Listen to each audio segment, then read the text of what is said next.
Hello po mga kamakinista. Good morning po sa ating mga viewers at saka sa aking mga followers.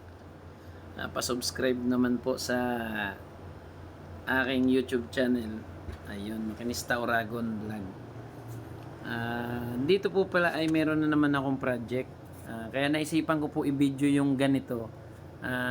Kasi kakaiba yung gagawin natin dito sa makina na to. Bali yung gagawin pala natin dito na makina ay 4BC2 engine, yung mga pang jeep. Ayan, bali tinabasan ko nga po pala yung liner niyan. Yan pa rin yung stock liner ng 4BC2. Tapos ang ginawa natin diyan ay pinabaliktad sa akin ng mekaniko yung liner kasi ni-resurface po kasi namin yung top nung block na yan, yung lapatan ng cylinder head na yan. Kasi na-replace na namin yung cylinder head. Ang nangyari nung may kabit ng mekaniko ay naghalo pa rin yung langis at saka yung tubig.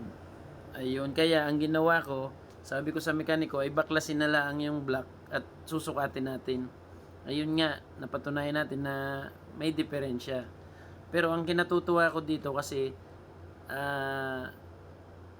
nung ginagawa ko ito kamakinista ay naaalala ko yung tito ko, yung aming yung nagturo po sa amin, lalong lalo na ako doon ako lumaki sa kanila.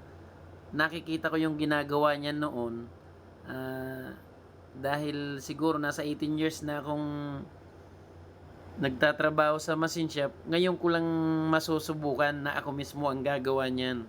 Kasi nakikita ko lang yun sa tito ko. Yung tito ko pala ay graduate kasi ng Don Bosco yun. At saka magaling talaga.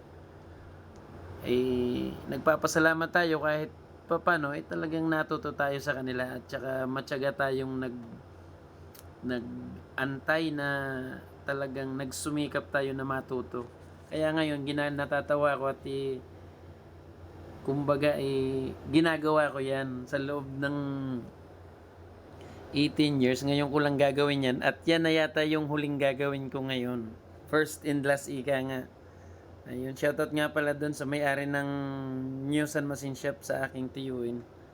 Ayan, si Nonoy. Yan yung aking tiyuin. Kuya Nonoy ang tawag ko doon eh.